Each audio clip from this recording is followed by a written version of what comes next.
AskGunQuestions.com is a website that we built back in 2007, and since then, for the last 15 years, people have been able to ask questions of simple to advanced nature, and we attempt to answer them in different ways over the years.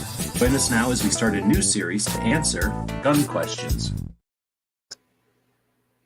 All right, welcome everybody to our Ask Gun Questions show. I don't know if Tony's going to join us. I think I saw something about in Instagram that he's driving up to that thing in Pennsylvania again today for the second weekend. So he might be driving or something, or running around that show. Anyway, Clover's joining us. Thanks for jumping in. He's muted. Yeah, you bet. So we were just talking phones and stuff, and I was just, since I've got a bunch of phones now to play with and review, I'm just talking to Clover. I'm going to put a van in the vehicle for the like the Waze app and the maps, of course. Well, Waze essentially, but then that Gas Buddy app and then the OBD sensor.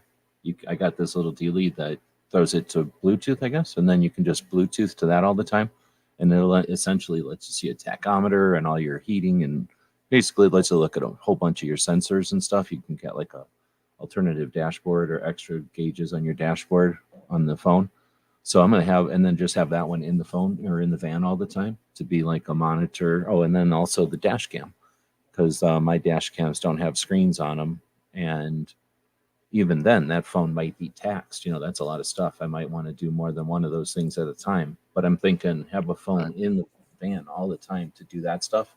The only thing I could think of is maybe making that a tablet, right? Because I do have a tablet thanks to Chris. So bigger screen. And the problem is having a tablet mounted, like in the cop car. I think the tablet would be awesome. Like instead of the laptop, put a tablet in there. That'd be awesome because there's place for the laptop in the cop car. In the van, though, I'm just thinking have it in the one cup holder. I have this like robot arm that comes out of the cup holder and holds your phone for you. So I was going to do that. But then I'm going to have one phone that's just for the drones because I got a couple of drones and I plan on getting more. So I'm going to keep the drone software on those phones. And then I was thinking there was something else. Oh, some drone maps and things. There's some maps when you're a drone pilot, essentially maps of where the airports are and other things that don't let you fly around them. So having that in there, and there's probably some other drone apps I don't even know about. And then anyway, so what do you think of that idea of having older phones become dedicated to those things? Yeah, why not? And then I guess one to be my kind of camera. Oh, okay. Tony says he's hanging around that Great American Outdoor Show for a second weekend in a row. You'll check in when you get someplace where you can do it. Yeah, no worries, man. Have fun. Do either of us have any experience with 450 SMC? What would that be? I don't even know what that is. 450 Smith & Wesson? 450 Smith & Wesson Colt? That would be a unique cartridge. I don't know what that one is, though. You know what it is? He's muted, so he doesn't know what it is. It's a cartridge that made Clover fall over. Man, it's like I don't know. As far as I know, no, I don't. But it's kind of like I don't know. It's kind of like a modified 45 ACP, I guess. Oh. 450 SMC is the real thing then? SMC. Yeah, it's kind of like a... Oh, it's real. Yeah, okay. Yeah, it's real. It's definitely a Wildcat thing, but oh, it comes up as a motorbike also. It's an orange motorbike from really ETM. Yeah, well, that's interesting. I'm trying to find the bullet. Here it is. Looks like a 45 to me. Yeah. What's the difference then? It's like a hotter 45. There's like no reason, or there's no pictures of it next to a regular 45 or anything. Right. All right. Well, so I like that little dirt bike though. Anyway. You're not. You're not screen sharing. I don't know if you think you are, but you're not. No, I'm not. I got all kinds of stuff on the screen. I just popped it open to see what it was. But anyway, yeah, we are doing Ask Gun questions. Normally, we would be sharing the screen. Normally, Tony Simon is with us. He's playing around in Pennsylvania, enjoying the Great Outdoors Show. So we got a bunch of people joining us live. Krabby Turtle's out there. Patriot jumped in before we were even live. Good morning, good afternoon to everybody. Roy is out there, 500 Magnum. Weston, and if anybody else is out there, feel free to say hey. Now, we are here to answer gun questions, and we've been kind of slack in the last couple weeks, been sloppy on it. So I'm going to head over to the database of questions, and I don't know if I need to screen share it or not. And y'all can trust that I'm finding the questions over here. I am basically pulling a bunch of videos and stuff off of my phone, so I got all kinds of folders and stuff open on my screen right now. And instead of closing all that, I'd rather just jump in and get in here. So we did miss a bunch of questions in December, and I do apologize for that. I know people do take the time to jump over there and ask questions, and we do appreciate it, and we will answer those questions, just so we take advantage of the live conversations, the people that show up live, to kind of go off on tangents. Clover walked away, so I'm going to try to find one that he can't even answer anyway. Let's see. If a magazine is 380 ACP, can it then fit in the AMT 380 ACP? Which brand of 10-round magazine would properly fit in the AMT 380 ACP backup?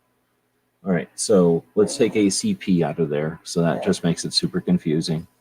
I guess I will now open up this. No, there's no reason to screen capture. You know what? I think I can just take and copy the whole question in here, bring it up on the screen. What do you think of that? I never thought of that before. I just evolved the whole thing. So there you go. I'm going to push it up on the Daily Gun Show side. So if you are interested, if you're saying this show is so awesome and they're answering questions in such an awesome way that I'm going to go super chat this stuff, you can go over to this channel and super chat. Our other channel, oh, that's what I was going to ask Clover about. Our other channel is demonetized. That's what I need to ask you about, dude. You back yet? All right, I'm going to put in the side chat so I remember to ask him. How do I get over to the side chat again? Private chat. All right, I'm back. All right, hey, I need to talk to you about demonetization. That's what I was going to talk to you about before we went live. But we've kind of chatted about it here and there, but I'm getting to my deadline, so I do need to ask you about what I should do. Yeah, I want that till Monday. Yeah. So I just don't want to forget. I do have to do it before Monday. So I just figured out if I take the question and put it into the thing, I can highlight it. I just evolved the show. So there you go. So anyhow, let's dig into this question. I'm going to get rid of the ACPs because it just makes it confusing, is what I was going to say there. Mm-hmm. Can you hear that there's a dog snoring near the camera, near the microphone? Oh, almost always. Let's see. So I'm getting rid of the ACP, and I'm getting rid of the ACP. I've been lectured that it's a bad idea to have a dog in a video, especially a gun-related video. All right, so there's the question. If a magazine is 380, can it then fit in the AMT 380? Which brand of 10-round magazine would properly fit the AMT 380 backup? That's a good question. I have no idea. Go ahead.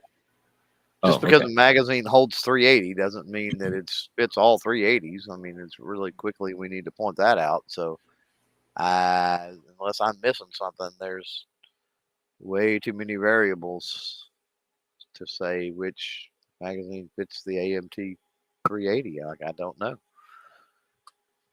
Yep, exactly. So here's the deal. There's, back in the day at least, you would come out with a gun and you would think about, if I'm going to make a revolver, okay. If I'm going to make a semi-auto, I got to set a different set of issues to deal with. Sometimes they'd think to themselves, what's the most important thing of a semi-auto pistol, Clover? The most important thing of a semi-auto pistol. Ooh. The decision if you're going to make one, or what element of it, I guess. I don't know. I mean, I guess everyone's going to have a different answer. I'm not saying there's a right answer. But I think that's going to be like the feeding or that's operation, because like anybody can build something that looks cool or that feels good, but if it doesn't work, it doesn't work, like and you the kind of cycling, but the cycling involves so many different things, right? So that's what threw me with your question. I'm like, well, that no, but that's cycling could really be, the answer is that you got to make yeah, this thing work, and essentially you yeah, need a couple of things for a pistol, and that's it. All happens with the magazine. There's the magazine, there's the barrel, right? There's the slide, like those things magazine, all the ramp, exist, the chamber is of that and is right, and then you, important. no matter what your answer is, you're going to end up with at least an option or two, or an element or two is going to be the magazine. So I'm thinking back in the day when they were coming up with new guns, they would go, "What magazines are available?" And that would happen a lot. Like, what magazines did they make during one of the world wars? So now there's all these magazines laying around, so that we don't Yeah, have to make any magazines; they're free. And then they go, "Okay, let's make a gun around that magazine for whatever reason," right?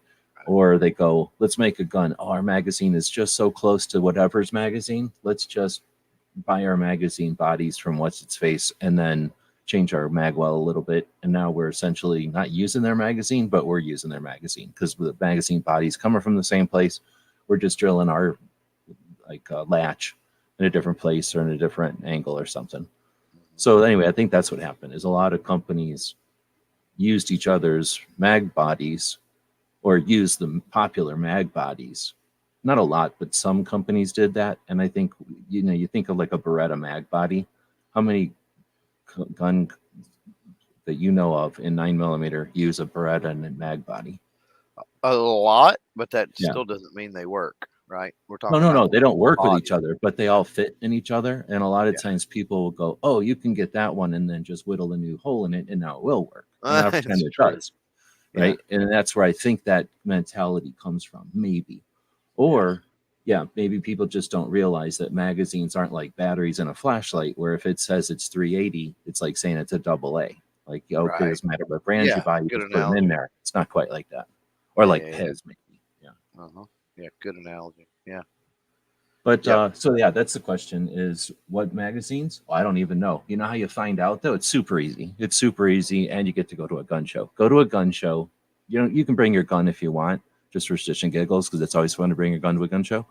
But just go to a gun show and look for that table that's an entire island of magazines, and go up to that person and say, "I have a I have this gun, blah blah blah," and then they'll go, "All right, let's go over to this section of the table," and they're going to start showing you all the old magazines that probably cost a bit more, probably some old junky magazines that cost a little less, some new magazines that are XYZ, and then maybe some plastic versions of the new magazine, depending on what gun it is.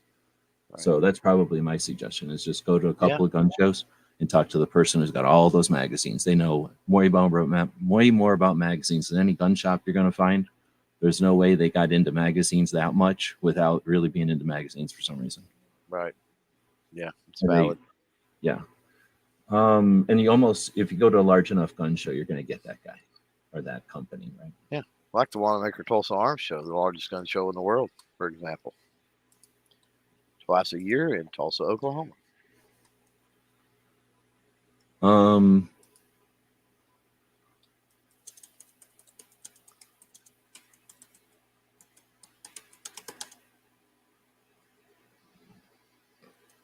Yeah, standard for that AMT 380, I think, is like a 5 round or something, isn't it?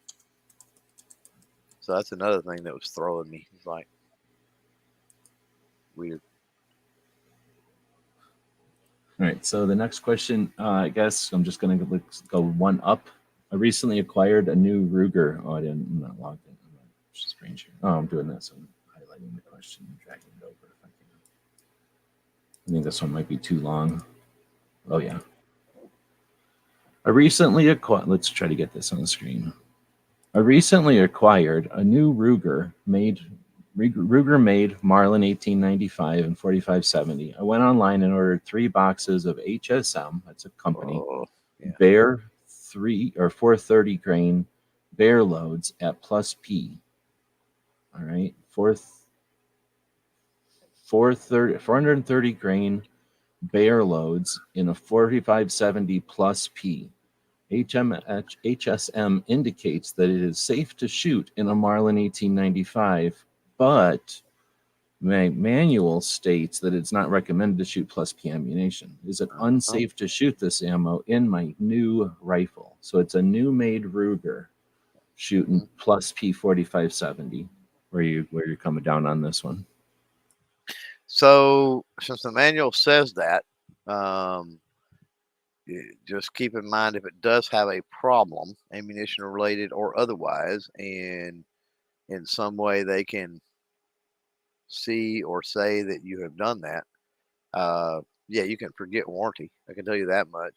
And so when I say that, how are they going to know? You know, you could post something on social media nowadays. I mean, there's no telling, right? That you tell on yourself. So of course the ammo companies are going to say it's safe to shoot in that, right? They're going to say it's safe to shoot in that because they want to be able to sell the ammo. Some companies are on the level. I mean, that particular one, I don't have any experience with, honestly. But some of them are going to say it just because they want to be able to sell the ammo, right? My advice for anybody that is trying to shoot things that are not necessarily recommended in the owner's manual is if you do it sparingly. You can typically tell, especially if you have very much experience, you can run one around and go, that's a little bit much for this thing. Like, you know, the way the recoil impulse felt, you know, a lot of other factors, you're like, I don't know about this, right? You can take and inspect that case once you eject it, right? If it shows signs of strain, if it's a situation where maybe the primer's backed out a little bit, or um, you know, you can see any kind of stretch marks or stuff like that. If you shoot it and it's hard to eject, right? That means it was so powerful that it really pushed that brass up against the wall to the point that, you know, minor imperfections in the chamber, you know, little machining grooves that are nearly microscopic, right? It potentially pushed brass up in that. Maybe it even stretched the brass into the, you know, outside of the chamber area itself, right? Which made it hard to eject. Um, there's some things like that you can tell from firing one round. Um, I would venture a guess that, you know, I don't know a lot about the new Marlin built. Uh, I mean the new Ruger built Marlins, right? I know that I'm a huge Marlin fan, and for a long time Marlins were awesome. Remington acquired them more than anything, and everything dropped a little bit as far as quality. Um, Ruger, I've got pretty good faith that Ruger, you know, there are specific Ruger loads mentioned in reloading manuals, right? Because Rugers tend to be more robust. You know, have they translated that out now that they're, you know, they're making the Marlins or they've taken over Marlins? Have they tweaked anything? That would be or are they just running with the same Remington machinery specs and everything else? And I don't know that question, but I think at least for modern use, um, you know, then moderate use, I should say, then I think you're going to be fine. If you're going out and running 430 grain ammo and you're running, you know, 3 boxes a day, 3 boxes a range trip or something through it, and you go out to the range every, you know, couple of weeks or month or whatever, my opinion is that's too much of that ammo for sure. You're talking about consistent heavy pressures and wear, right? That's occurring with that. So I would not advise regular use. And that type of ammo is not designed for regular use. What a lot of people don't understand. You know, just because you can shoot it in there doesn't mean that there's a reason there's such a thing as target and range ammo, right? Like your self-defense stuff is not really designed to be shot. And that's why it's more expensive than everything else too. It's not designed to be shot. Let's go out plink and have some fun. So I would say just keep those factors in mind.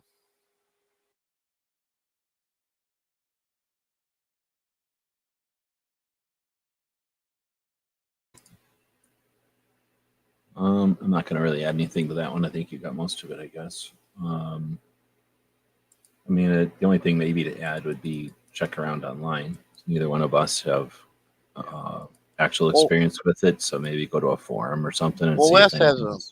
Wes has a good point too, and so the caveat that manufacturers have with really hot ammunition in their stuff is more often than not like a liability thing, right?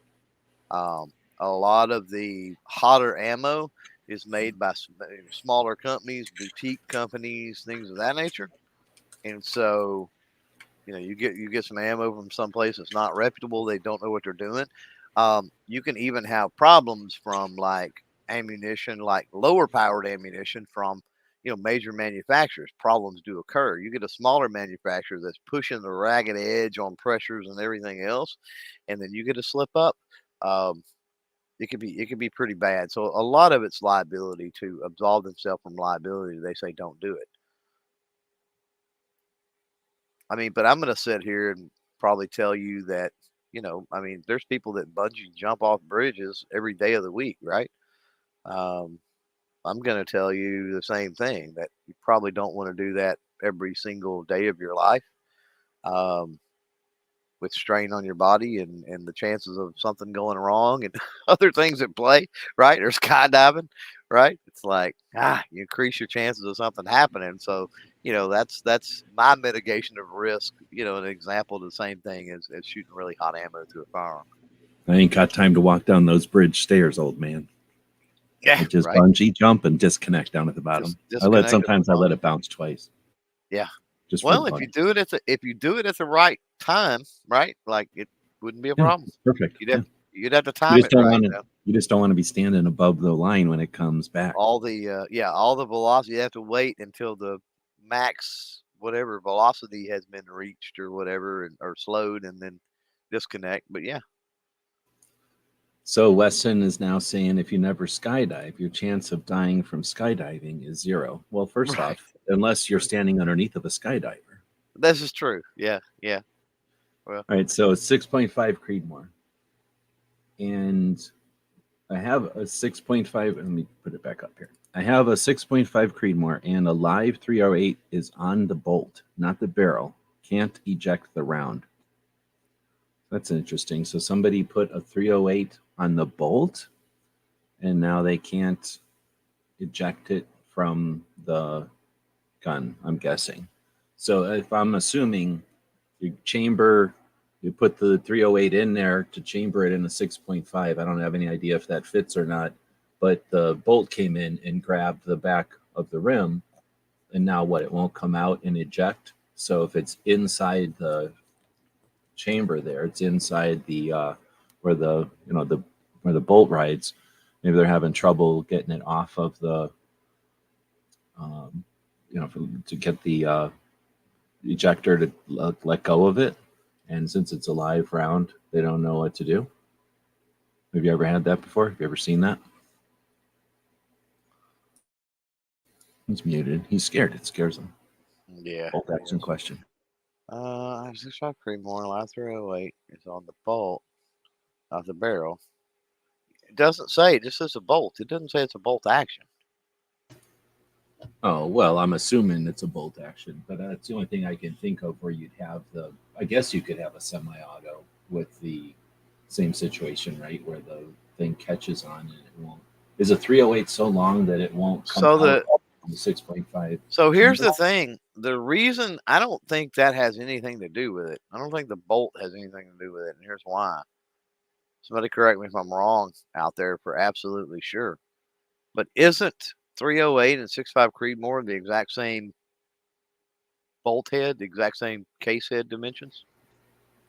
I don't remember. And Is so 6.5 made out of 30-06 or is it made out of 308? 6.5, to my knowledge, it goes back and it eventually encompasses the 308. Yeah, but 308 was based off 30-06. So That's what I'm wondering. If it's made out of 30-06, maybe there's just a hair difference, something in the measurements back there, and it could catch. But anyway, so what do you think this is reading then? Like, is that what I'm describing, where the rim is caught on the ejector and it's just not the bolt is in whatever kind of gun it is isn't letting go, and they can't get it out of the gun, and it's live, and they don't know what to do? maybe it says it can't eject the round. I mean, maybe the I don't know. maybe there's something wrong with the extractor, right? I mean, it could be something like that. Has it been fired? Has it not been fired? I mean, it's not. If it's not been fired, it would be a little, or I mean, if it's been shot, like, and it just didn't go off, it's a, come on, what's going on here? If it's been Bart fired says and not, yeah. then I wouldn't be as worried. But if it's sitting in there and the hammering, the firing pin's back, I could see somebody stressing out about that. Yeah, we'll just pull it. Well,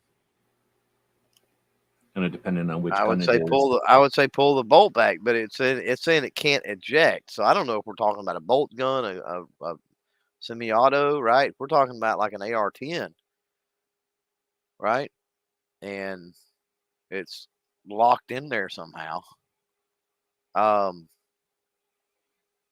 will it not eject, meaning that you can pull the bolt back and forth and it's not doing anything. It's not grabbing the cartridge. I don't know. It says it's in the bolt, not the barrel. So I'm guessing that means it's seated in the bolt, gripped with the extractor, because they specifically said not the barrel.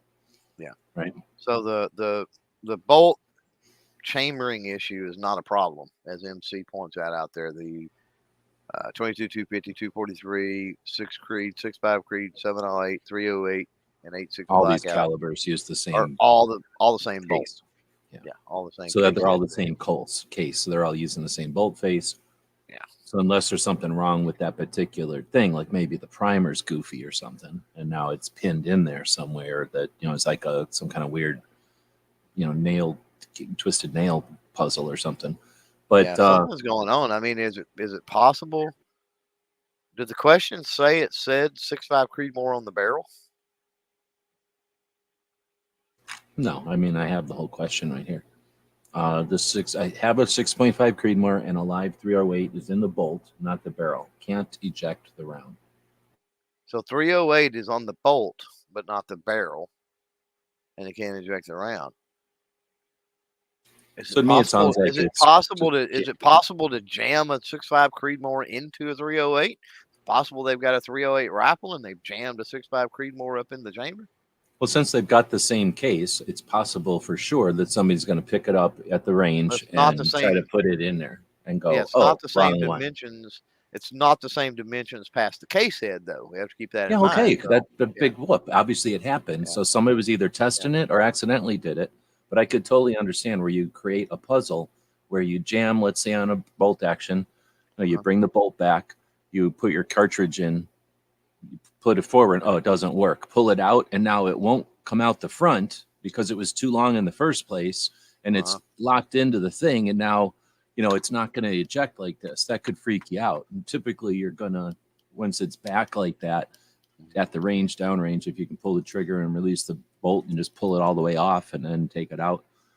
Or if it's a semi-auto, you're dealing with an AR, and now you're really in trouble if you got a 308 in the stack of a magazine in 6.5 and it comes up and gets in there, rams into let's say this ear canal is the chamber, and this is the case cartridge going in there, goes in there, but it won't fit good.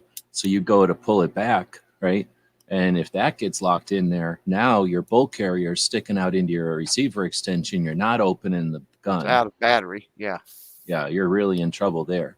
So there's some options, and they're going to include calling up a gun shop or the range at a shop with a range or something, and they're either going to do something or else they could, disable the round and then get it out of there. But that can be annoying.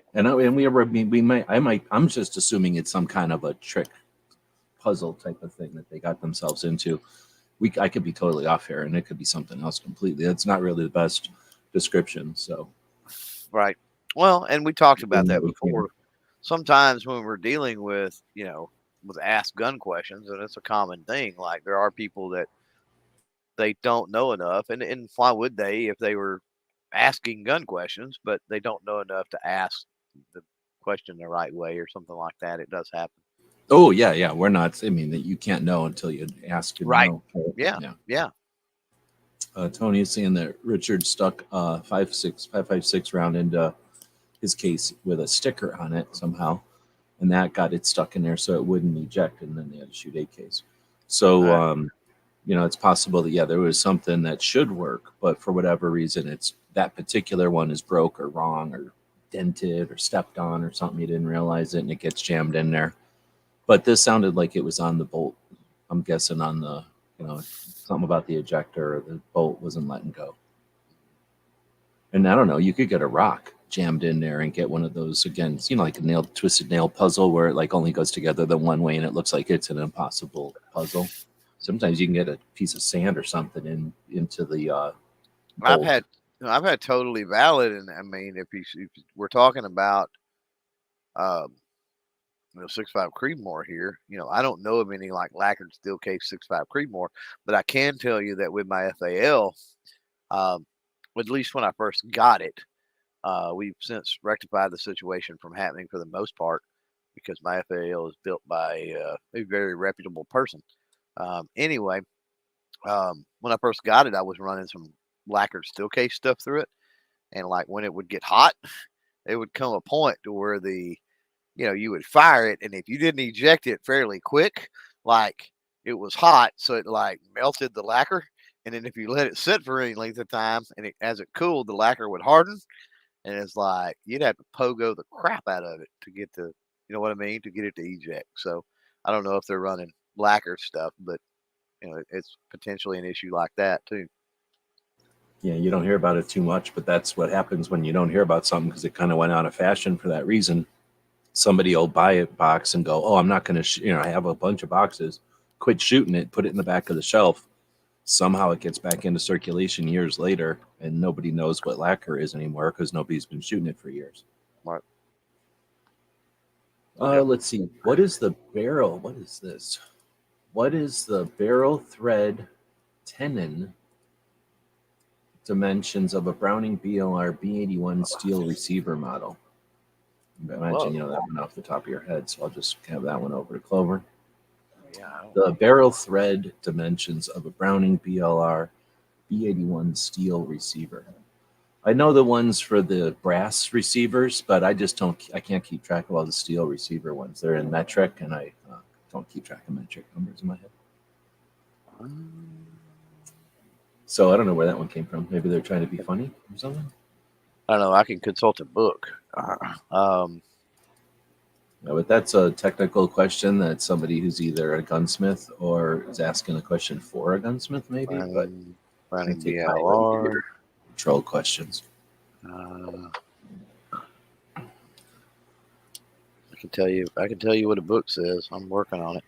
BLR. So what kind of book are you talking about here? Something that tells you if your dimensions are off or something, like a spec book? Or is this some kind of book about Browning BLRs? It is exactly a book about Brownings in general. So it just has a bunch of tech specs or something in there? Yeah, exactly. Nerd. Yeah.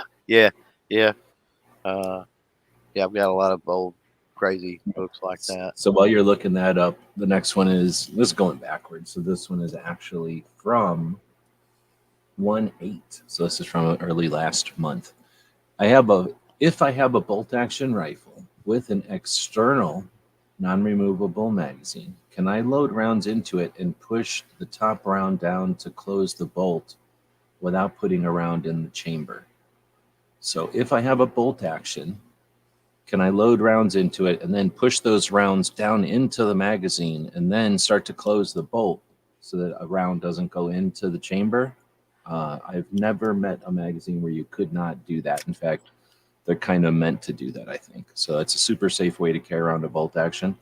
I think I'm explaining that the way they're asking the question, but so it doesn't matter if it's removable or not. If you can look down into your chamber and you've got the magazine there, so like on an SKS, some of them would come in and out. Doesn't matter as long as you can look down into it. Yeah, you can always jam your finger down.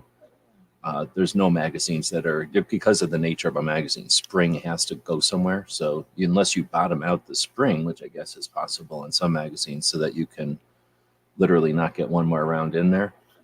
But most of them are made to go full magazine and then down a little bit so you can close the bolt on an empty chamber. And why would you do that? For safety when you're. Yeah, not go quite low enough for the to put another for round another in. round. Yeah. Yeah. But safely skin it right over the top. Yeah. And you want that little bit of pressure. That's the thing, is you want that little bit of pressure anyway, so that, when the bolt comes back, the rounds come up a little bit, and then you're able to feed. It's able to feed at that point. On the Browning BLR, according to the book I'm looking at, 1x1 by 16 TPI for that question. So, and that's all going to be in imperial or whatever. It's going to be an inch. So 1-to-1 per dots per inch. 1x1 by 16 TPI. That's threads per inch. So inch long by inch wide by inch long by 16 thread pitch, basically. You got a favorite thread pitch? Not just for No. that time, but in general? No. I like 7-to-1. I don't like bullets that twist more than 7-to-1. I'm suspicious of bullets that have to twist more than that. That's a twist rate. You're talking about a twist rate. Yeah. Well, what are you talking about? I'm talking about the question where they were talking about the receiver threads. Oh, those are I was thinking twist rate of the. No, he was asking about it. It's way more technical than that. That's why I said, let me see if it's in this book. But Gotcha. So you're talking the actual thread pitches of the bolt, or I don't even know what you call that, the threaded barrel itself. The receiver end. Yeah. All right. So what do you think? We just answered that one. If I have a bolt action with non-removable magazine, can I load rounds? Yeah, you bet. Yeah. Yeah. Pretty much any firearm, you can do that. Let's see. What is the difference between striker fire and hammer fired? Nah, that's easy, ain't it? One's a striker, one's a hammer.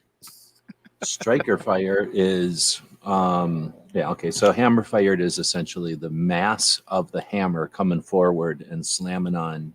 Well, either it has a firing pin on it or it slams into a transfer bar, but essentially slams something that dents your primer. So the mass of the hammer coming forward, or the mass of the hammer combined with this energy of the spring, but one of those two things, right?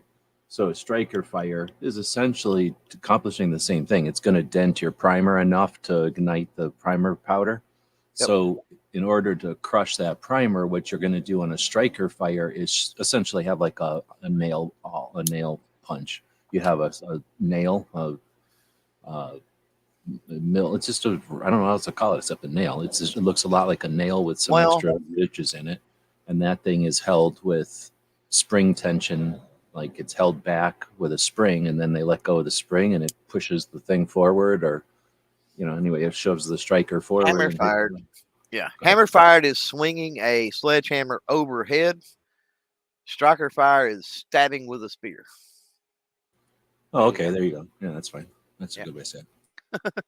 Yeah. So one of them, the safety is involved with stopping the arm from swinging, and the other one is the safety is involved with stopping the spear from poking. Mm-hmm.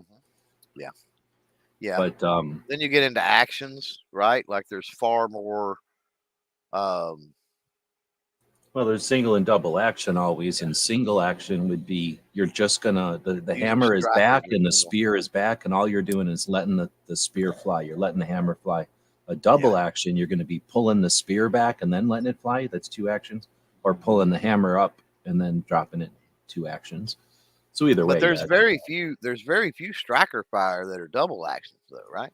No, there'd probably be weird, obscure French guns or something. Yeah, they only exist because somebody decided to make one out of spite. Yeah, they're not like common or anything. And that just has to do with the physics and the mechanics and the engineering, I think, more than anything. Well, I'm sure that the Glock design would never have been made up in the World War I because they didn't care at all about some of the things that they cared about by the time 1980 came along. Safety and the individual using it and blah, blah, blah.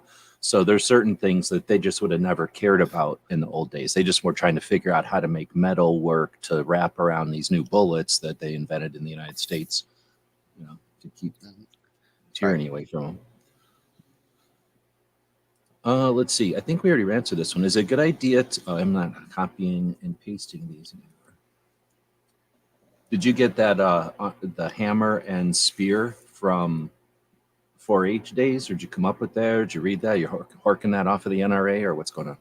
That no, that's something that I'm not going to take credit for. Well, yeah, I will. I'll take credit for coming up with it. Why not? But yeah, just training. I mean, single action, double action, hammer striker. That stuff you have to cover in instructor training and stuff. So that's the easiest way to come up with it. Yeah, that's a good way to do it. So the next question is it a good idea to alter the internal components of a handgun? Thinking of the things new gun owners are told to do by the internet. I don't know. Are there any? I mean, there must be everything out there, but I can't imagine too many people are saying, "Oh, you know what? You bought your new gun. Here's the first thing to do with a file." Yeah, right.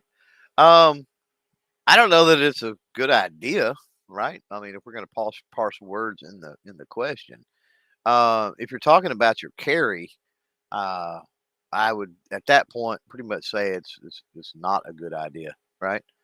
Because it says to alter, right? Like replacing and stuff is different than to me than altering. Altering is filing. Even a polish job to me is not really altering, right? It's when you really start taking altering is you're taking metal off, you're changing the shapes of things a little bit, not just making something smoother. Um, so yeah, if you're talking about a carry, a handgun that you're carrying, yeah, I would be way more cautious than like a range toy. And obviously, when you start going competition, I mean, a lot of things are altered when you start getting into competition world. So, big difference there. Tony out there is mentioning, a trigger spring. Um, yeah, that would be though. Very few people alter that. Like once upon a time, you would get people that they would stretch springs, they would clip springs, right?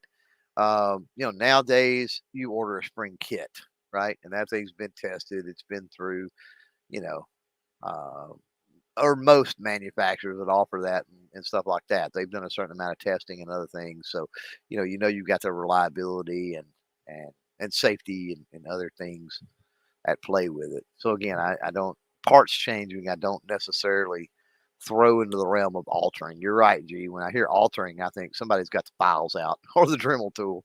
You know, No, I'm trying to think like if our goal here isn't just to offer our advice because anybody can offer advice. We're trying to offer a perspective as longtime gun owners or whatever. So if you think about your experience with guns over the years and gunsmithing and DIY, right?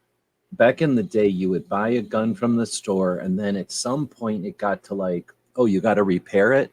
Like you can either do that yourself or you can take it into a gunsmith. And there was definitely always like reputable gunsmiths and flaky gunsmiths, and then people that just wanted to save money and people that could figure it out or whatever, people, whatever reason, doing it themselves. Mhm. So there's always been that. But I think that for a while there, maybe in the 80s, I'm trying to remember because it wasn't like I was doing it so much as just seeing its presence. But I know there was like a time there when like changing the color of your gun or changing your bluing to parkerization, because there wasn't all this many options as there is today, but there was like fiddling with your gun was a thing. And I don't know if that was like because of competition shooting. And it's like, well, if I'm going to be here with 6 other people, I'll shoot in the same Colt or something. Let's Right. fiddle with it. Or I can't send Yeah. it to Wilson, so I'll do something else.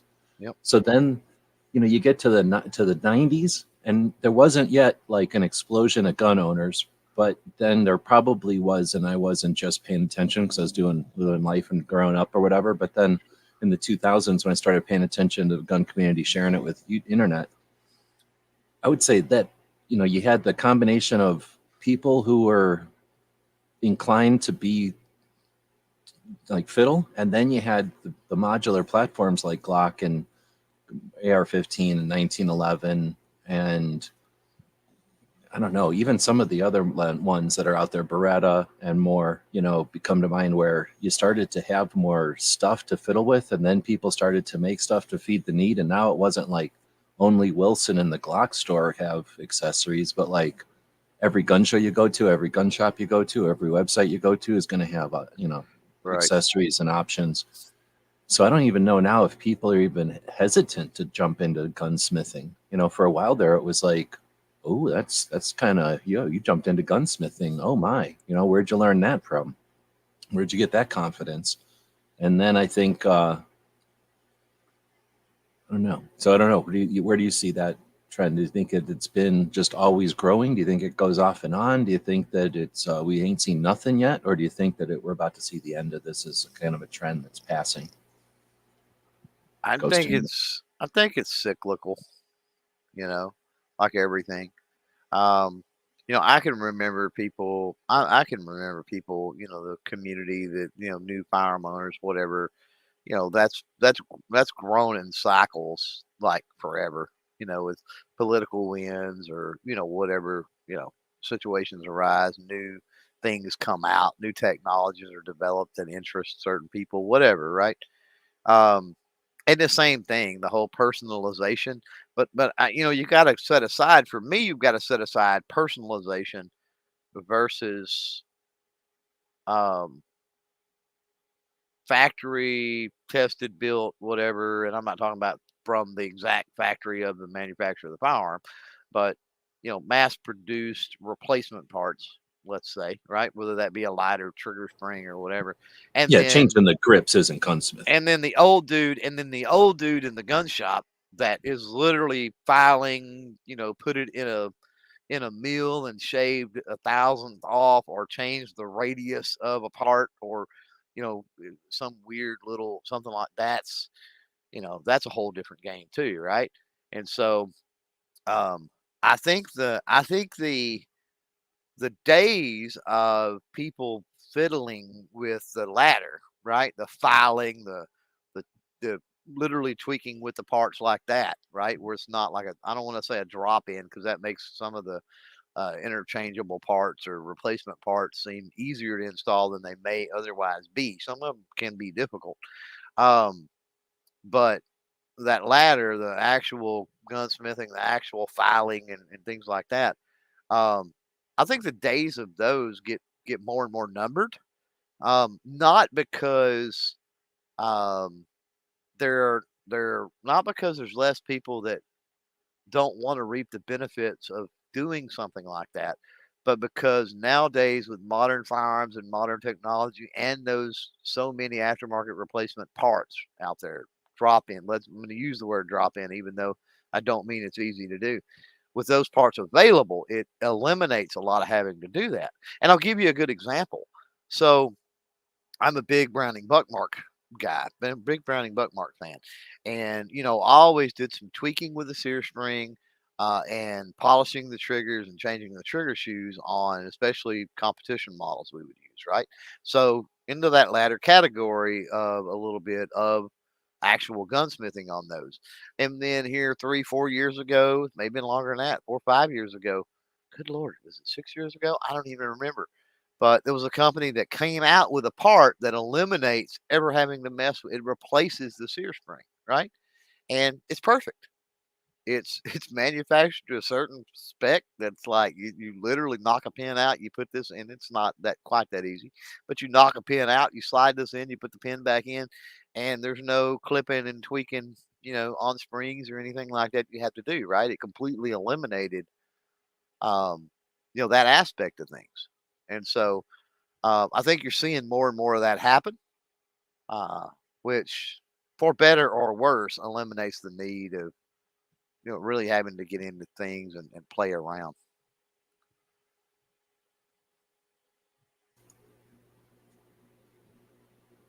Let's see. Tony's mentioning checkering out there. Oh my God, checkering's a whole different. That's an artisan, not to play on artisan Tony, but yeah, checkering stuff is definitely an artistic thing that you better have somebody that knows what they're doing and is good at it. Well, I think now he's saying now you just take it to a place and they laser it. Yeah, yeah.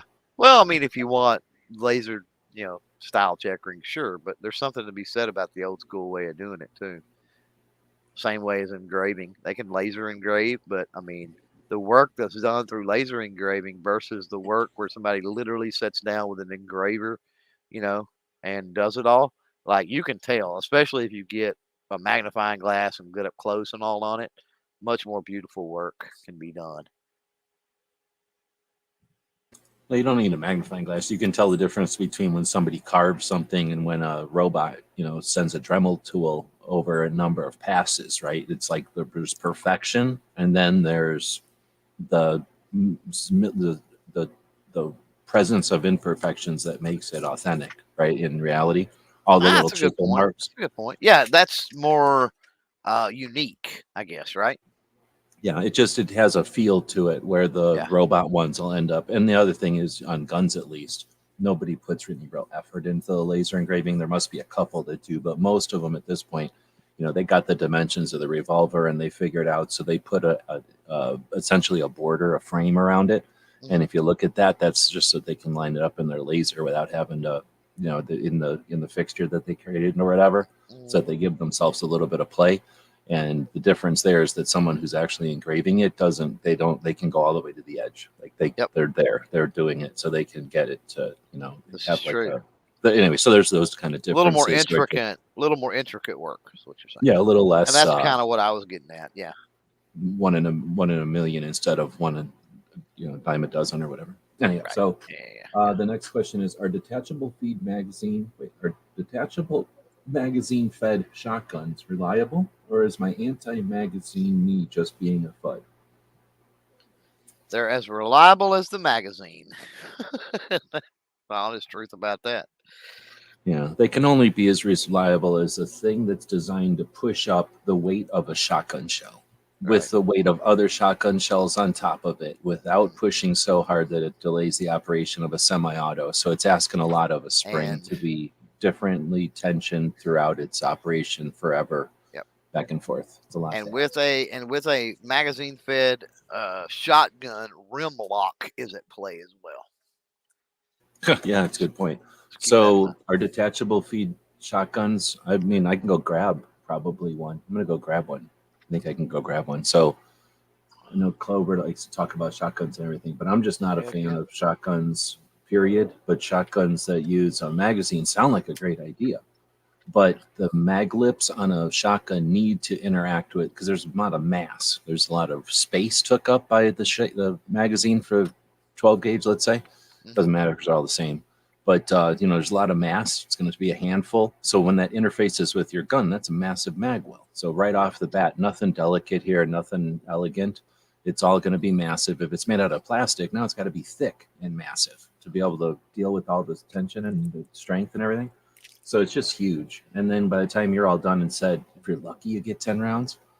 If you're lucky, some of them are 12, but they're huge, huge magazines. They look like 60 round, Yep. 100 round AR Yeah. mags or something, and they're Yeah. holding 10 rounds. They don't weigh a ton, but they weigh. They don't weigh To nothing. get to And get they're to going to weigh something 20 empty. to get to 20 rounds, it's literally got to be a drum. A big obnoxious drum that Yeah. definitely isn't going to be able to, just can't feed right. Right. And like you Yep. say, rim lock, and then you got half of it's metal, half of it's plastic, so it can't push as hard as it could on if it was a 357. Think about it, 357, a 223, you can jam all over a 223 case compared to a shotgun shell case. So it's an uphill battle. It's done because in the United States we can buy whatever we want, and most Oh, people go out and just play. So it's this equivalent of complaining that like a quad, a so four wheeler, can't get you to work every day. Yeah, big yeah. deal. So a shotgun that's magazine fed isn't perfect. Great. If it's fun and it gets your jollies, I know a country you can buy them from. Like you're gonna be able to buy them forever. They keep making them, but I'm not a big fan of them. Right. And for practicality, I can't stand them. I just don't like Well, them. here's another thing that people don't realize when you brought up the shell itself, the hull is typically plastic, right? And so, when you're talking about any type of long-term storage with a fully loaded magazine, like you don't have a problem with metallic cartridge. Like that's not really an issue. But when you've got plastic and you've got, let's say, 8 rounds, or 9 rounds pushing on or whatever, the one at the top, it is going to oval shape, right? Egg shape, that plastic over time, especially with heat. You get heat variations and other things going on. It's plastic, it's not metal. And so, you jam that thing in one day and you go to drop the bolt and you're trying to put an oblong shell at that point into a into a round hole, and like it don't feed that well a lot of times. It can not go into battery, it can hang up, can do a lot of weird things. So if you do have magazine fed shotguns, just keep that in mind. I mean, one way you can eliminate that to an extent is by using a brass cased shotgun shell as your very first round. That's one way you can help to curb that a little bit, but that does happen. I have seen that. I've seen that personally happen with uh, box magazines or whatever that are loaded for an extended period of time, months or whatever at a time. And it also depends on the quality of the shells in there. Some holes obviously are more robust or thicker than others, and you know that That's sort of something thing. that gun shops should be doing. If they're not, they're losing an opportunity, because gun shops get magazines all the time that, like, oh, I've had this magazine loaded for 12 years or 25 years or 30 years or whatever at this point. Anything from easily 22 years, anything from Y2K could still be loaded. Mhm. Where are we at? We're at about an hour. I only have one starred from earlier, and I don't want to forget that one. So let's hit that one real quick. Weston asked, oh, I can push something on the screen. Weston asked earlier, how is the best way to replace or repair a stock on a Winchester 94? It's a 1997 model that was dropped on the butt and has a tiny chunk of wood broke off and a little bit of the butt plate chipped off. Well, So, you can get stocks everywhere. I mean, especially for a 94. So, well, a 1977 stock, oh it's yeah, real there's wood. plenty of Well, places. so things to keep in mind is on a Winchester, we're talking about a lever action Winchester rifle. As far as I understand, and I'm not an expert on them, in somewhere like the 80s, they started making them with stamped internals instead of milled internals, and people who like them don't like the stamped internals. They operate a little more clunkier, I guess. They're not as solid or whatever. It's just tradition. Sure. So that's a decent one. Now I don't know the history of the wood, but I just know that in reality, the wood we used in 1977 is now gone from the planet or not used anymore. So the wood we use today is going to be farmed wood. In 1977, they were probably potentially still using old stock of old wood. So to get a real replacement for that might be more than just going and getting modern replacement. But I might be totally wrong. I don't even know. That is You're a gonna very go have common vehicle. well, you're gonna have to go to a used parts house, but there's a lot of used parts houses out there. Like I know of And this one is a very now. common rifle, right? I know one of now. That's what I'm saying. I know of one now that's local. In fact, I've told you before. If you ever come through this way, I need to set up a tour of their. It's a little gun shop, but it's got a huge warehouse in the back. But they've been a gun shop for 100 freaking years, and it's amazing the parts and stuff they have back there. And I would venture to guess that pre 1980, let's just say Winchester 94s, they've probably got 2 dozen stocks back there. Now what are you going to pay for them? That's part of the thing too. Now, getting into, a replacement butt pad is not going to be that hard to come by. You said that was cheap. That was whatever. That was chipped too. Now I have a Browning. What's the little Browning semi-automatic? The SA-22, the Browning SA-22, that had a stock issue. Now this one had, for whatever reason, it had 2 holes drilled through it, and so similar issue in that it was something that, I didn't really want to replace the stock, but I definitely didn't want the holes drilled in the stock, and I don't know why it had 2 holes drilled through the stock. But anyway, I had an old crotchety dude around here. He's like, "Oh yeah, I can fix that," and it looks a little weird, but it doesn't look bad. And what he done was he basically went in and used like a Forster bit to get like a really smoothed up the holes, right? And then he plugged them. He plugged them and he sanded that down very carefully and real lightly. That way he didn't take a lot of wood or anything off, and he refinished it. And it looks beautiful. It has these 2 round spots on the stock, but other than that, it looks beautiful. So it is possible to take that and wherever it's chipped, maybe saw that and then put you a block of wood, shape it up, draw out your dimensions, right? And then take and drill, and I would go with potentially like a screw under a under a plug, right? So drill you a pilot hole and then drill you a little bit of a hole to countersink. If you wanted to do it yourself, find you some wood that matches up grain wise and all that as close as you possibly can. Um, and depending on how much of a chunk we're talking about and everything, right? If it's a really, really small place, it's going to be harder to do. It really is. But if it's a pretty good sized chunk, half inch chunk, 1 inch chunk, you could potentially take and pin that thing, glue it, pin it on, lightly sand it down, shape it, um, and then put you another butt plate on there, and you fixed it yourself, right? And then it's kind of unique. I mean, it's still got the history of, yeah, see here where you can see there where, it got dropped and it cracked that, right? So it's got a story behind it. No, but could be a cool way to go. Definitely would be cheaper. So keeping the original or just replace it? For me, I would say it's worth keeping the original wood. Even with a chip in it, because that's more original than having a complete Mhm.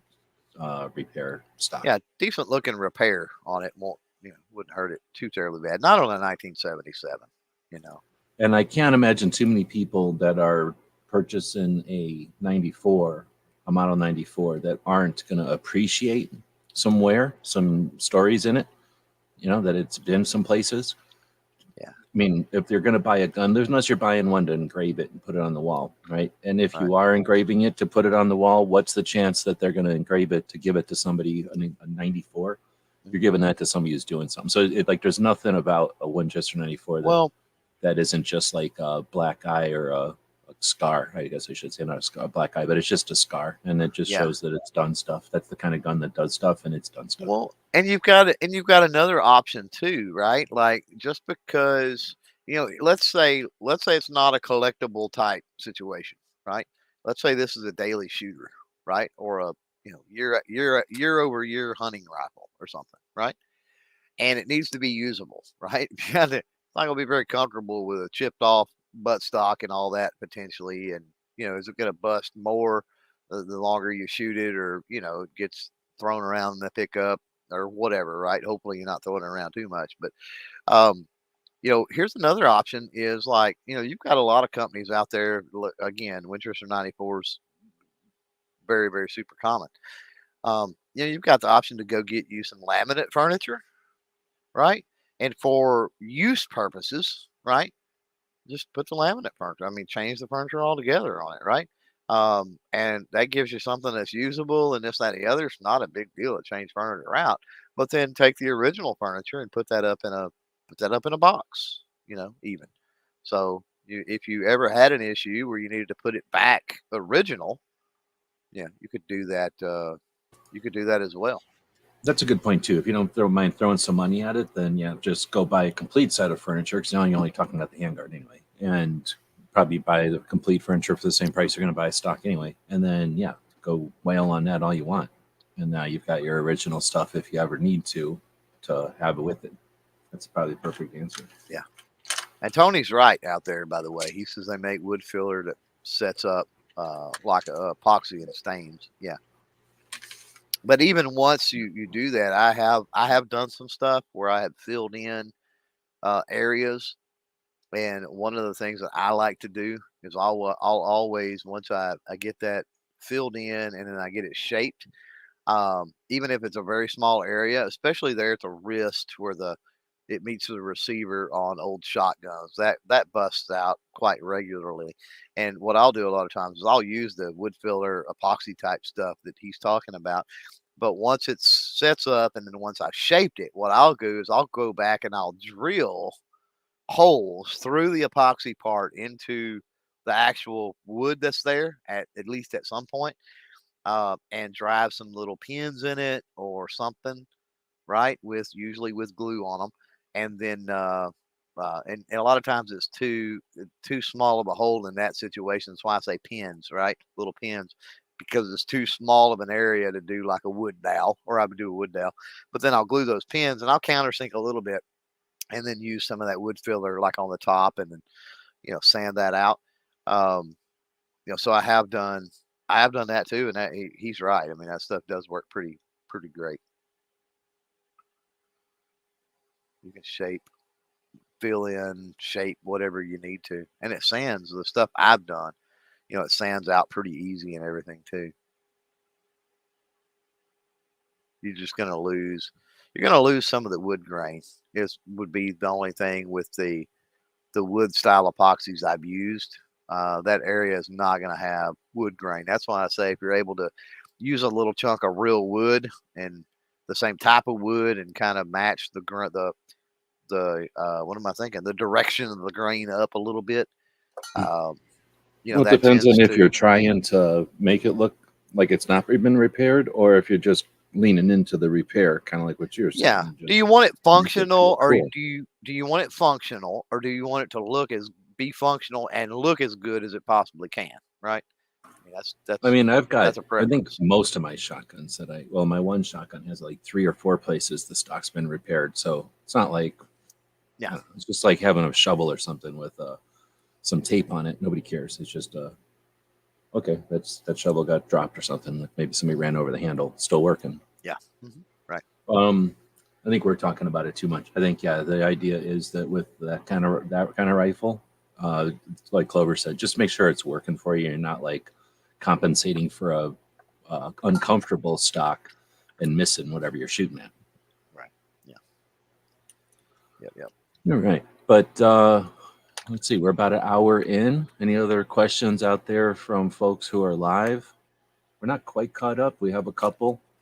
Carry law in South Carolina is a question. Carry law in South Carolina. So I'm guessing that's Night Strike. He's in South Carolina, and that sounds like something he'd ask. No clue, but I bet there's a website somebody can go to.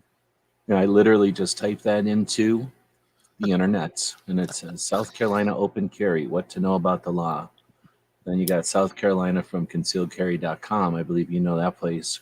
Open carry now in South Carolina. Important restrictions you need to know. That's from 2021. So that sounds like it was new. Open carry is new in 21.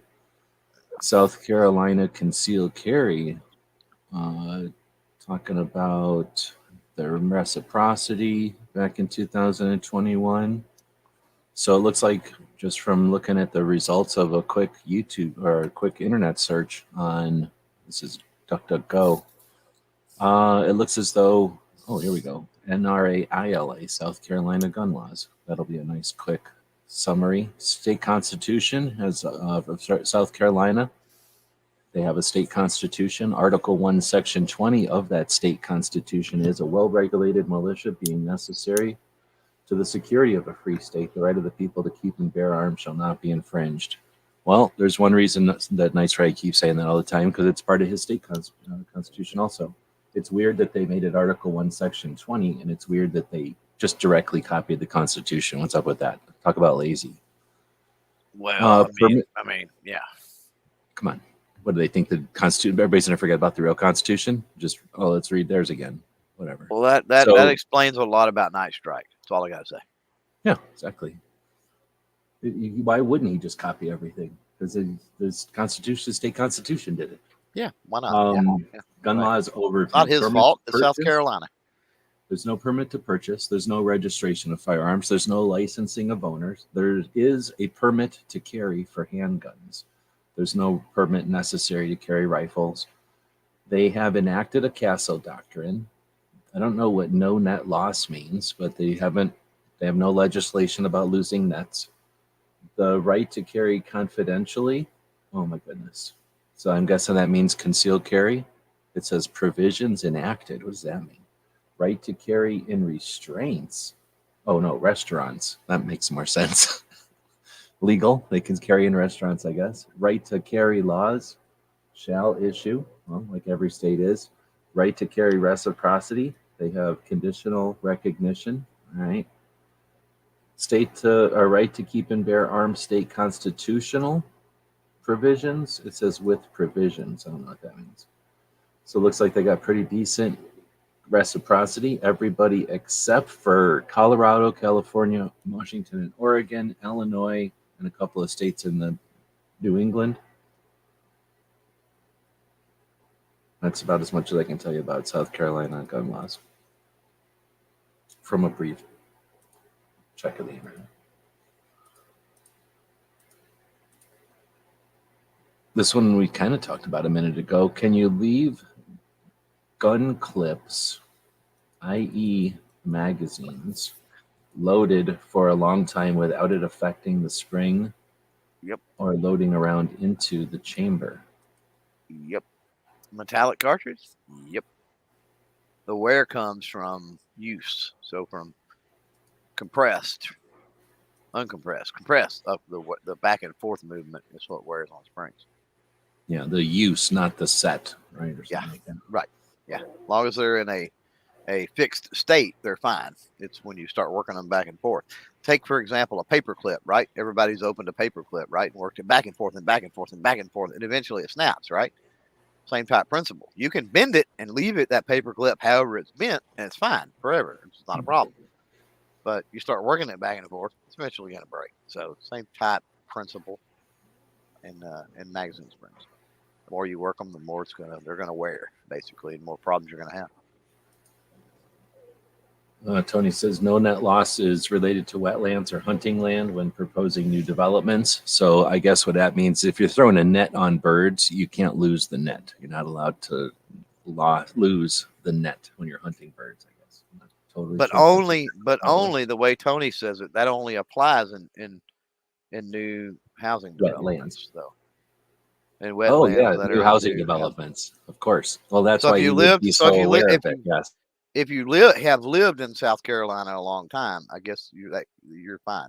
So you throw your nets on whatever birds you want there. Yeah, you can lose them if you want. They don't care. But if you're making new houses and you're trapping all them birds with a net, you better not lose that net anywhere. I can make. Right. What if a new homeowner was like, "Where'd this net come from?" They'd be startled. I could understand. It'd be a real problem. Right. All right. So we cleared that up for everybody. Let's see. Well, there's only one question in here. I feel like if we get this question, then we won't have anything for next week. We'll figure out something for next week. But and then we did this all without Tony, so there's a good chance we've missed a whole perspective on this. Mm-hmm. But this question is: are revolvers like the later Smith & Wesson Model 36 made just as well without pinned barrel as compared to earlier pinned barrels, and why were pinned barrels ended? You got one around? I don't know if I have one with a pin barrel. But anyway, so when they would put the barrel onto the frame, they would, they got the barrel and the frame are not always the same piece. Sometimes they're the same piece, but when they're not the same piece, they'll cram it on there. And sometimes it's just crammed on, and sometimes it's crammed on, then a hole is drilled, and then they put a pin through there. I'll go see if I can grab one. Pin barrels are easier to get off and stuff is one thing. So. Yeah, I don't think I got anything with a pin barrel. Yeah, they think that's the thing, right? If they're not pinned, then they're pushed on with some kind of robotic press or something. So it's probably from back in the days where they would get it pretty close and then cram it on and then put that pin on there to kind of keep it there. But then I imagine at some point they figured, well, with this robot, we can just make it a little bit bigger and this a little bit smaller and just cram with the robot just a little bit harder, and that barrel ain't never coming off without a robot.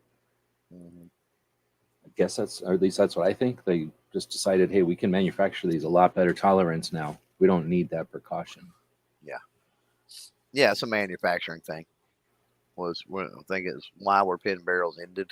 Manufacturing thing was the case. Why would you fit a barrel on there, drill a hole, put a pin in, when you can just take that barrel and go smack and it's done?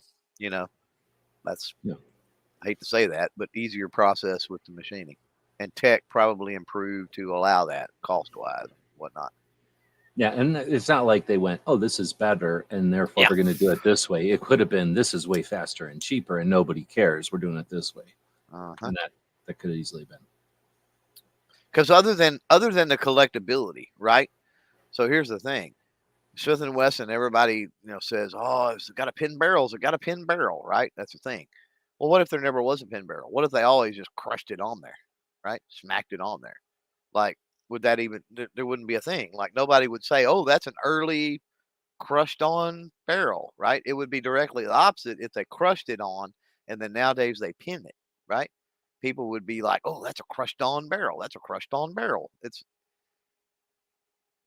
you know, it's there's them changing is what created the nuance surrounding the pin barrel. Had they not changed it, it never would be a thing.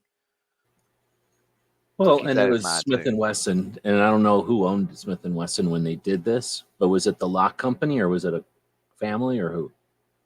I mean, I don't think a family owned it in a long time. But so Smith and Wesson makes this change, and like whoever this is that's saying this, I don't know how to say that name. It's the match shooters like the pinned barrels for perfect sight alignment because they know the barrel's not moving. Um, they make a Yep. change, and now everybody knows about the change. Like you say, now there's a before and after or whatever. Um, Yeah. Oh, I was going to say, did Smith and Wesson do that because of a price thing, or did they do it because of a tech thing, or did they do it because of something else?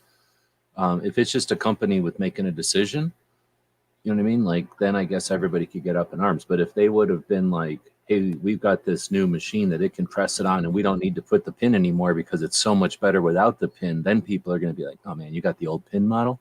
You should have the new pressed on model. You know, they could have if they just did it as a thing and didn't even think about the repercussions.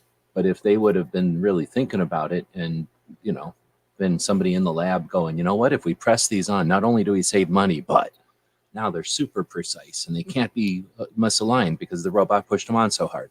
You Right. know, if they would have hit the market going, look, we made a new thing where we heat it up and jam it on there, or we friction weld it on there or something, like we're just making sure that it ain't moving and we don't need the pin anymore. You know what I mean? Then that would have been a whole different marketing thing than like, oh, you're asking us 6 months later where the pin went? Oh, we changed our manufacturing process. Well, now Uh-huh. everybody's going to make up their own decisions of why they did it, right? Right. Yeah. Yeah. Do you think Smith and Wesson releasing their own 5.7, the round will be more popular and less expensive now? So what are we talking about? Do you mean releasing their own 5.7 pistol, or they're making their own 5.7 caliber cartridge? I think he's talking about the firearms. Because that would have been cool if somebody decided there's not enough 5.7s out there. We need a new Yeah. We need a 5.7, like new a one. 5.7 short. I'd be down with a 5.7 short. The That'd be super cool. 5.7, the 5.7 super carry, man. Yeah, 5.7 super carry would be cool. That's a long 5.7, and then a 5.7 short is for all the 9mm shooters who keep get wrist break and shooting the Right. 5.7. They got to have it dumbed down. I think a little tiny 5.7 would be cool as hell looking. Anyhow, do you think that Smith No. making a gun will make the round more No. popular? It's never happened before. They haven't Nope. even made their own calibers that they have named after themselves more popular with their own Right. guns. They can't do Right. that. And it's Smith and Wesson is fine. I don't have a problem with them because they're okay, but I have a problem because they could have been great. And it would have been Yeah. cool if somebody good bought that company and really made them cool. But instead, they are just really good, and then they sit on their really goodness, you know. And they're not perfect, they're not amazing, they don't do anything, and they keep, you know, Hillary Hole. You can't help it, you know. They did stuff like that, and that's Yeah. because they're owned by corporate. They're not owned by people who really care that much. They're owned by corporate who keeps the company making guns, and they don't make it 100% bicycles or 100% flashlights, but they make flashlights and bicycles. You know, Yeah. they make other things, knives and stuff. So no, I wish it was the case. They're Now, what gun do you think, or what company do you think could make a 5.7 that would change the direction of 5.7? I don't know. I don't You know know that what? there. I don't know that CZ, there is. B&T, one of those companies makes some kind of 5.7 Wonder gun. That's a brace gun, little pistol brace Wonder in 5.7 with some kind of new mag. I mean, I don't know why the 5.7. PS3 The mag. Go ahead. so the problem, this is I don't know. The question out there is assuming some things or supposing maybe some things. Um, do you think it'll become more popular? I think it's 5.7 is pretty popular especially considering the amount of stuff that's actually out there. There's a lot of stuff that's out there, and so 5.7 is already pretty darn popular. I mean, there's a pretty big following. Like everybody gets crazy over 5.7 and has for a while. The second part of that is less expensive. You're talking about a whole other issue. So the prevalence of firearms in the industry chambered in that round doesn't necessarily affect the availability and the price of said cartridge, especially when you're dealing with cartridges that have licensing and have, what am I thinking, patent issues and the things like that that surround them. And the 5.7 FN is one of those cartridges. So if anything, the lapse. You can't just make a 5.7. You got to ask FN first or something. The way I understand it, there's licensing, whatever. Yeah, there's issues with the 5.7. That's the issue with 30 Super Carrier, 30 Super Carry. I didn't know that. Too. Who made 30 Super Carry? It's a federal thing. Yeah. It's super lame. You think they'd be like, please, please, please, please, please use our caliber. Please, please, please. So, but yeah, 5.7. I don't know of a ton of different ammunition available in 5.7. And let me back up and say this: 5.7. As far as you got to know a little bit about how ammunition is manufactured, 5.7 is, and ammunition manufacturing is very similar in nature to reloading, and 5.7 is an absolute freaking nightmare in my opinion. So the manufacturing of 5.7 ammunition, as far as tolerances and making sure everything's straight and like quality control to be sure and things like that. Done by robots. There's no way anybody can do that. It's got to be made by robots. Guys, little tiny bullets. I know it's a pain to reload. I do know that. Little micro robots too, not just regular robots. Little fragile micro robots. Yeah. You can't reload 5.7, can you? I guess anything's possible. That seems like a super weird round. Yeah, you absolutely can. Yeah, you can reload 5.7. Yeah. So I don't think 5.7 will win.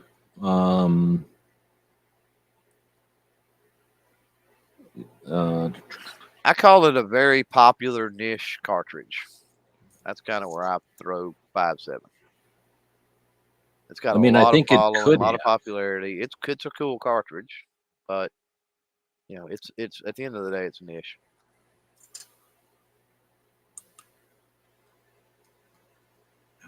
Like if they'd make a shorter 5.7 mag or the PS90 mag, like I don't know why the P90 mag, I think it's super cool. If they made one that was, it's 50 rounds, so if they made one that's 25 for something, like I don't know why they never did that, because then people would play with that platform a little bit. I don't know. I think that with AR pistols and those 9mm Wonder Guns, 5.7 should be more popular than it is. So I don't think it's a pistol that makes a 5.7 win, like a Ruger or a Smith & Wesson or anything like that.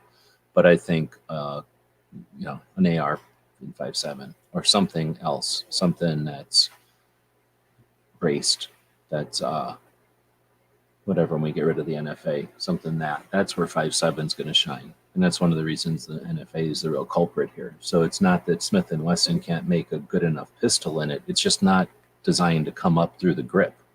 It needs to come up somewhere else, and then, or come up from the top like the 5.7 or like the PS90 does. But yeah, I think there's some potential. What about that the ounce in 5.7 braced or something? Oh wow. Yeah. I don't know. I'm just thinking I think it's neat, and it's got the potential of being something kind of like I want to say why can't I think of the name of the movie? Starship Troopers-ish. The rifle that has just a lot of rounds. Maybe Aliens, but imagine a 5.7 mag that is helical, like a Calico mag. So it's 5.7, but helical. So it, you know what I mean? Like that could be hundreds and hundreds and hundreds of rounds, and it wouldn't weigh that much. And now you figure out something to put in there that isn't powder anymore. But think of like black powder, how they have those little, I don't know what they're called, but like a little chunk that you put in there instead of putting in grains of black powder anymore. You put in those like parts or pieces. What are they called? Plugs or something, like, just a plug of black powder. So imagine something that's more like that. And potentially you've got a bunch of plugs in a hopper, a bunch of projectiles in a tube, and you set the thing, like on the sewing machine, you set it for this many inches or that many inches every time the little foot moves. So you set this thing like, I want the projectile to be this big. Maybe the projectile is some kind of powdered copper dust, and then it lasers a projectile of a size and shape that you dial in, and then those get dropped down, at a certain rate, and then it puts a powder chunk behind it, according to your, put in 2 powder chunks or 3 powder chunks, you dial it in or something. So you don't dial in just the optic, you dial in your projectile size and your powder charge in the stock of this bullpup thing. So right. I don't know. Would that even be? I guess that would be NFA. If you made the thing a bullpup with a 16-inch barrel and 27-inch overall, you could do something that reloaded in the stock. If you made something that reloaded with each shot, that means it's black powder, and it's a bullpup, and it's somehow semi-automatic or full auto, because it can be full auto and be black powder at the same time. So a robot that it reloads or black powders, whatever, into a bullpup, you'd catch every market, and then you make it in 5.7 caliber. You'd have every market. Everybody would immediately be enthralled by that gun. It would have to make money. There's no way that gun couldn't make money. Right. And then put a suppressor on it, because you can suppress black powder. Yeah. All right. So lower cost of ammo would make 5.7 right in my collection. That's definitely a component. It's easy to talk theoretically. It's different to consider how much it would cost to load up on 5.7 at any time in history. Like 5.7's never really been. It's been plentiful, but it's never been cheap. Yep. All right. Well, we've got questions coming in, but they're all over. We're just kind of rambling now. If there's any specific questions, let us know. I think Tony is probably still just having fun at the Great American Outdoor Show. Tony is going to be in Phoenix next weekend for our 10th annual AZ2A rally, so our Second Amendment rally here in Arizona. Tony's coming in to be one of the speakers. He's been invited in, but they're not paying him to be here, I don't think. They're helping him get here with his airfare, but the rest of it's on him. So he's trying to raise funds for that project. We'll drop a link here to diversityshoot.com, which is a talking and typing at the same time. It's a website that has a link over on the right to the PayPal. And every $5 you donate to Tony for his trip, we'll get you another entry for an SB tactical brace that he's using as a way to get people to help him get to Phoenix. He's up in Pennsylvania right now, hopefully making contacts and chatting with people. And then at some point, he's getting on an airplane and flying over to Arizona. So if you'd like to help him out, he's the founder of the Diversity Shoot, the 2A4E. Second Amendment is for everyone. It's like a orientation. It's like a familiarization. And then if people are comfortable and interested, you get to pull triggers and see what it's like. Opportunity to check out what firearms are like.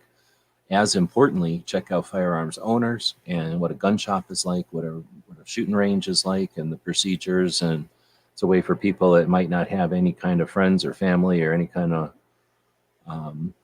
insight to what's going on with firearms to get an introduction to it. Yep. Otherwise, Clover, what do you got coming up? Anything happening? Early 23 podcast season starts next week. So definitely got that. The schedule is finalized and laminated, basically. Got to nail down all the times and, of course, get everything scheduled out on the channel itself. But Yeah, that is coming. So should be a fun podcast season, and got quite a bit of things from Shot that have commitments and other things that have kind of slowly started to trickle in as far as review and videos and other things. Ooh, got echo. Oh, I'm just deleting this weirdo. Go ahead. Oh, I'm fine. That was it. That was Oh, it. we're done. Okay, sorry. Yeah. I got zero policy, so zero tolerance policy. So that guy was being too weird for me. I just deleted him. I was going to ask you about your, what is it, 22 interviews you've got set up? Yeah. Is that something you're interested in talking about? How physically, like how technically you are,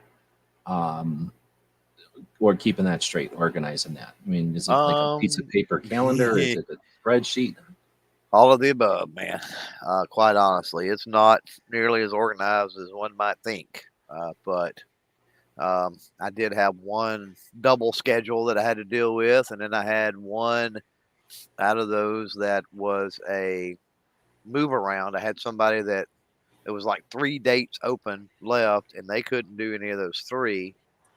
So, they could, but one of the dates that they said they could do, I kind of swapped the people, the guests. I was able to arrange that. So, um, yeah, there's stuff we can certainly talk about and cover with setting up the guests, reaching out, setting up things, you know, getting it all scheduled, that sort of thing. Yeah, without a doubt.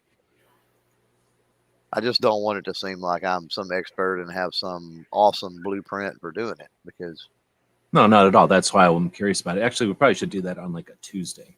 yeah, Since that's sort of the totally. purpose of the Tuesday thing. But Yeah, no, yeah, it's actually there's the thing because that is it's a pretty big challenge. It's not quite like herding cats. People have an interest in doing it, but then life comes up and you've well, got to have it's all kinds of contingencies. so a little backstory to that, and it is kind of like herding cats because what happens is, you reach out to 40, 30 to 40 companies or people, right? And there was people that I even forgot to reach out to. It was like, dang, I should have reached out to that person, right? But it was too late. I already had the spots full, and they all went so quick, especially this season, that it's like I was turning people away. I was like, I don't have space this season. Like you should have got with me quicker. I don't know what to tell you, right? Like, we'll get you on next, in the fall season or whatever. So.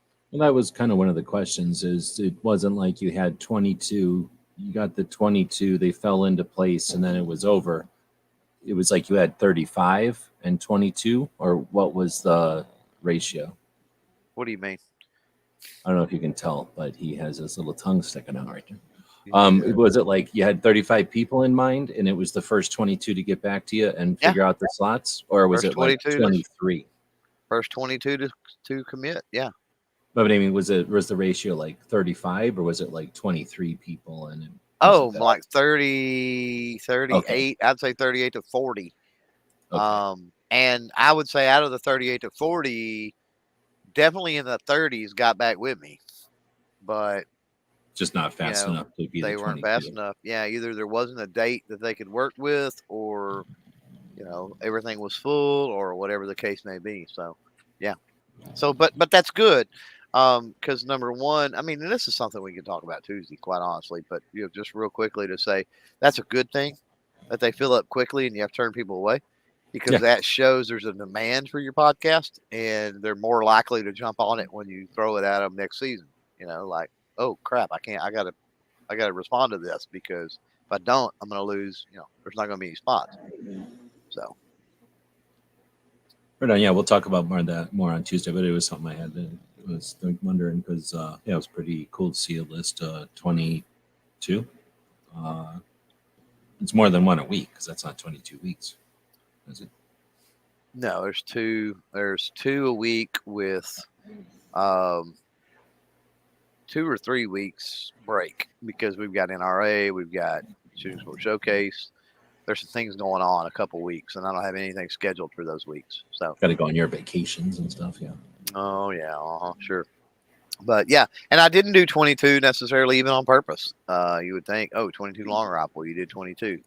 I did 22 because my sponsorship ad packages proposals that I put out guarantee 18.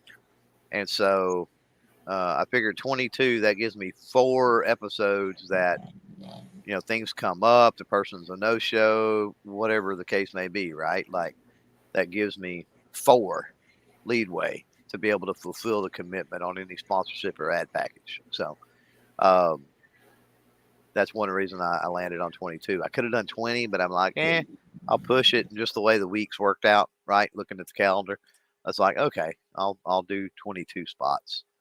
And that gives, if we end up doing all 22, well, then the sponsor ad, whoever, they get a little better deal. So everybody wins. And then you can do another season this year? Yeah, I'll do late season. Yeah, I like to split it up and do early and late. So basically, I'll come out of shot and figure out guests and then get that season rolling. And then in the fall part of the year, um, go through the summer with reviews and do a lot of other things because in the summer, especially, I'm able to be outside more, shooting and doing videos and other things. So don't have to worry about rain and weather and things quite so much. And so, then fall time we'll set some things in motion, contact some more people at NRA, which is over in April, right? And then I'll be in touch throughout the next few months following that.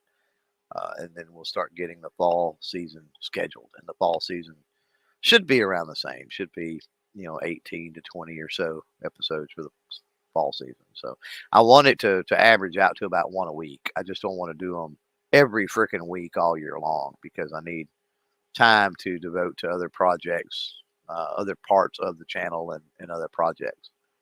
And we're talking on. We can talk about this Tuesdays. We're wasting content, man.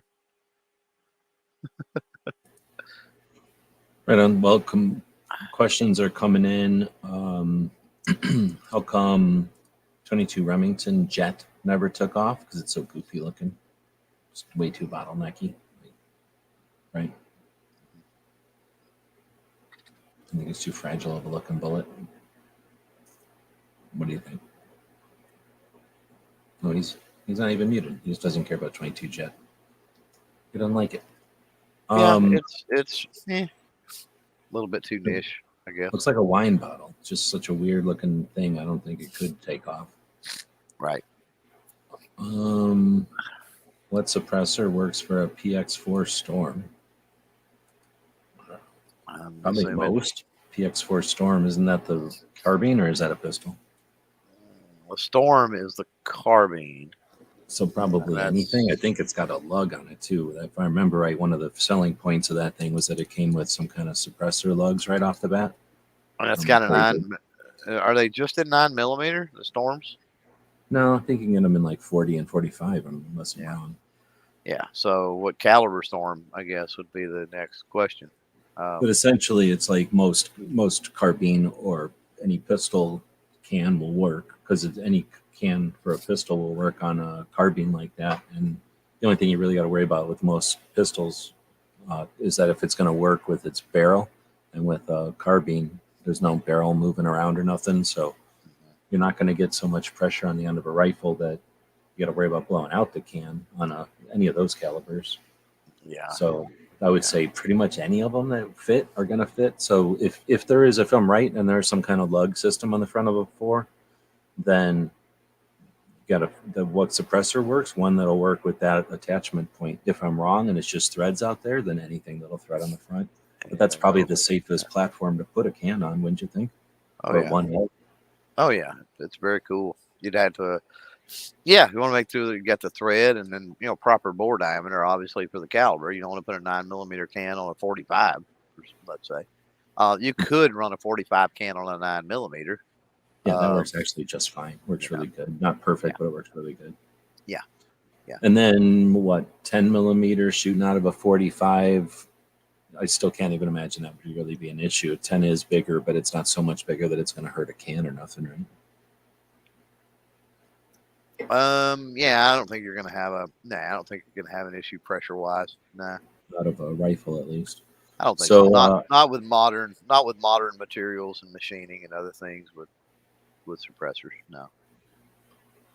and it would probably look pretty good on the way the storm looks. It would probably look good on there, and the sights would probably work over the top. I'm trying to remember, weren't they raised a little bit? So I think it was kind of designed to have a suppressor on it. So I Right. think they might even not have to have any alterations or anything.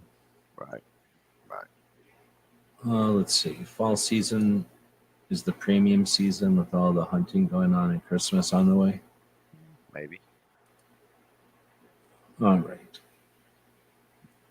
Why did 3220 become obsolete, but 38 special is as popular as ever? Because 3220 went obsolete when cowboys didn't want to carry around the same rifle and revolver caliber anymore, or if they did, they wanted it to be a 4.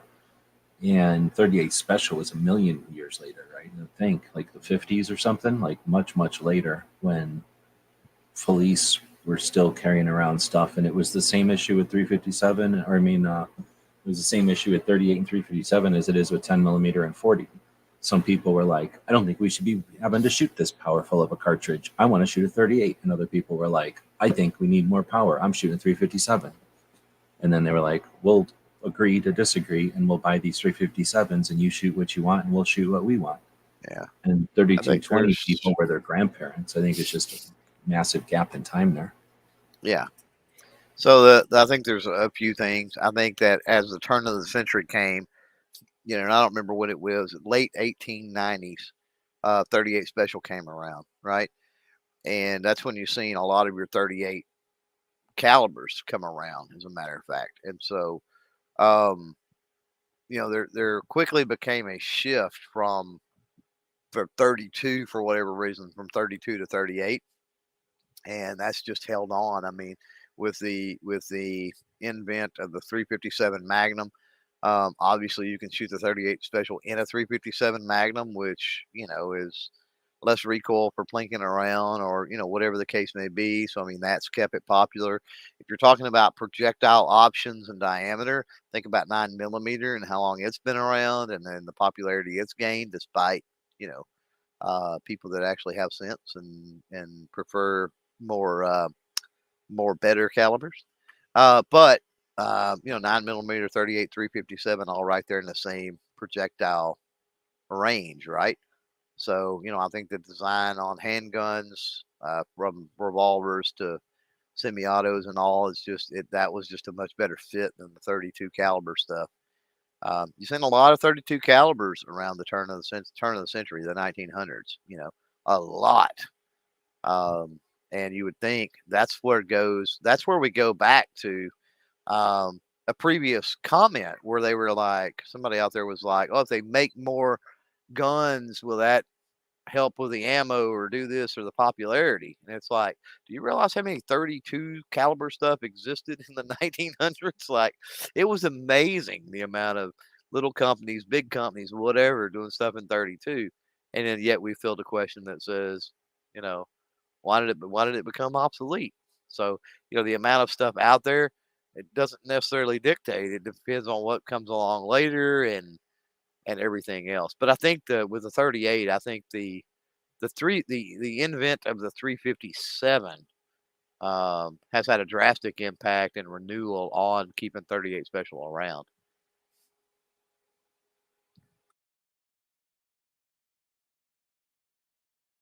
All right, we went almost 2 hours, and Tony's not even in here to blame it on, so we're ending this one. Clover did talk about what he's got coming up. I'm going to mention I've got the robot project happening. Alan Laker is our friends over in California. They have not met this dog. They want to meet this dog, and one of our goals is to bring this dog over to meet their dogs, who are Boston Terriers, and then we can have some kind of a challenge and see which kind of dog is better, this pug from the streets or their fancy Boston Terriers that come from fancy schools. So, but they're getting rid of their sewing machine for whatever reason, and I want to buy that off of them. I don't have any money, so what I'm trying to do is create a crowdfunding project where we're going to make a patch design with this dog and the other dog, a marshmallow and chocolate or a marshmallow and bacon bit patch design, which is already in the works, and that'll be one of the perks.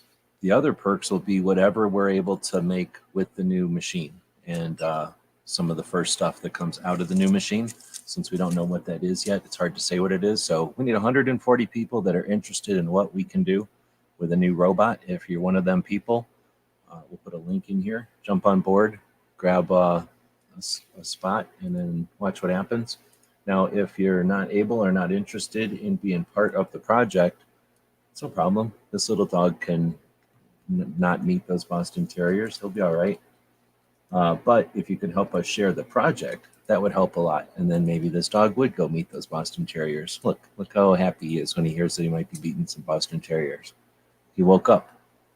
So there's the link if you want to check it out. It looks like we got 17 days. I'm going to be spending the rest of the weekend working on some spots and some ads for that to get the word out about it. But thanks everybody for showing up here. We'll be back, Clover and I, on Tuesday to chat about creating content and what it's like in 2023 to be working on firearms focused things on the internet or YouTube. Thanks everybody for joining us. This puppy is being weird. He's all stretching while he's laying down. It's a new thing for him, I guess. Yeah, he's just making himself right at home. He's getting awfully close to hitting that space bar, which would end this thing. So I better end it before he decides to roll over and do it. All right, Clover, you got anything else to say before we're out of here? Nope. I feel like this dog just came in and just took over the end of the show. AskGunQuestions.com is a website that we built back in 2007. And since then, for the last 15 years, people have been able to ask questions of simple to advanced nature, and we attempt to answer them in different ways over the years. Join us now as we start a new series to answer gun questions.